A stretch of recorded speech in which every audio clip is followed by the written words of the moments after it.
Police अधीक्षक के द्वारा आज सूदखोरों के खिलाफ ताबड़तोड़ कार्रवाई करते हुए 55 लाख रुपए नकद बरामद किए हैं। वहीं 8 आरोपी को भी गिरफ्तार किया है, जिनके पास से 160 चेकबुक, 710 नकद ब्लैंक चेक, 255 पासबुक व 73 ATM भी बरामद किए हैं। साथ ही पैन कार्ड, शपथ पत्र व अंक सूची भी सूदखोरों से पुलिस अधीक्षक ने बरामद की है। वहीं अभी कार्यवाही जारी बताई गई है।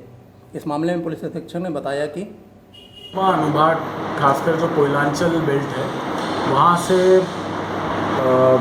बार बार शिकायतें आ रही थी कि वहाँ के भोले भाले आदिवासी और जो अन्य टोलरी के एम्प्लॉयज़ हैं उनसे छलपूर्वक उनको लोन देने के नाम पे उनको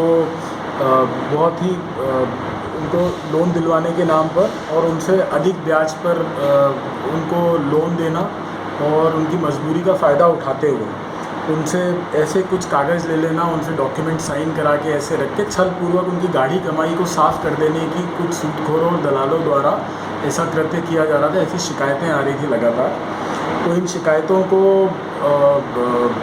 अध्ययन करते हुए और वहाँ पे ग्राउंड स्थिति को जानकर वहाँ पे अपनी सूचना संकलन करके 3 थाना क्षेत्रों में हम लोगों ने आज कार्रवाई करी। लगभग 10 स्थानों पर भालूमाड़ा, कोतमा और रामनगर थाना क्षेत्र में। ये सभी कोतमा सब डिवीज़न के थाने हैं। लगभग हम लोगों ने 10 लोगों पर कार्रवाई की, जिसमें से 8 लोग हमारी गिरफ्त में हैं और 2 लोग इसमें फ़रार हैं, जिनको अरेस्ट करने के लिए हमने टीम गठित कर दी है।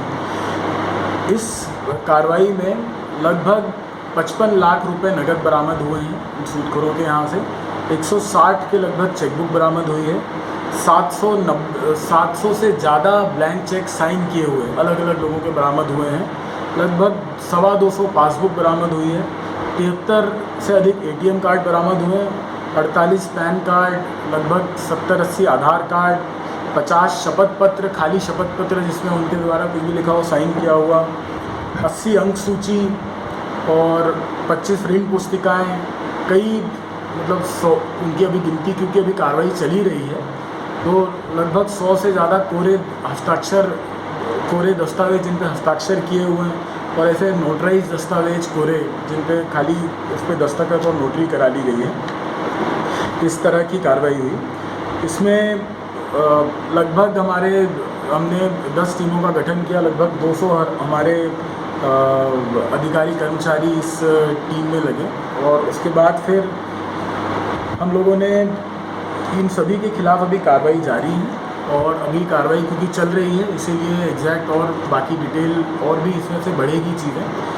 और इन सभी के विरुद्ध जो प्राइमा फेसी समझ में आ रहा है, 420 जो धोखाधड़ी, भोले भाले लोगों के साथ धोखाधड़ी की जा रही है और जो ऋण पे अधिक ब्याज वसूलना, ये भी जो ऋण प्रोटेक्शन अधिनियम है उसके अगेंस्ट भी ये कार्रवाई समझ में आ रही है। इस कार्रवाई के द्वारा जो हमें प्राप्त हुआ है, लगभग 500 से अधिक परिवारों, अलग अलग लोगों के, जिनके अलग अलग परिवारों को इससे रिलीफ मिलेगा। इससे उन लोगों को राहत प्राप्त होगी जिनके दस्तावेज और ये सब उन्होंने जब्त करके रखे थे अपने पास। ये इस श्रृंखला में पहली कार्रवाई है। हम लोग अब वहाँ पे कैंप लगा के और जितने भी हमारे पास 70-80 और लोगों की सूची है जिन पर हम एक करके अब कार्रवाई करेंगे। ये एक शुरुआत हुई है। वहाँ पे कैंप लगा के हमारी जनता से अपील है कि ज़्यादा से ज़्यादा संख्या में सामने आकर उनकी गोपनीयता रखकर और उनको पूरी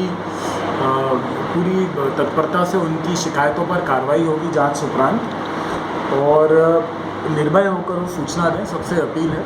हमारे ADG साहब के मार्गदर्शन में हमारे द्वारा टीम गठित की गई थी। इसमें हमारे एडिशनल एसपी अभिषेक राजन जी की सराहनीय भूमिका रही। इसके अलावा हमारे ज़िले के जो बाकी आया क्या, ऐसी कुछ जानकारी लग रही है? नहीं, किसी तरह का कोई दबाव सामने नहीं है। बाकी PCF में काम नहीं।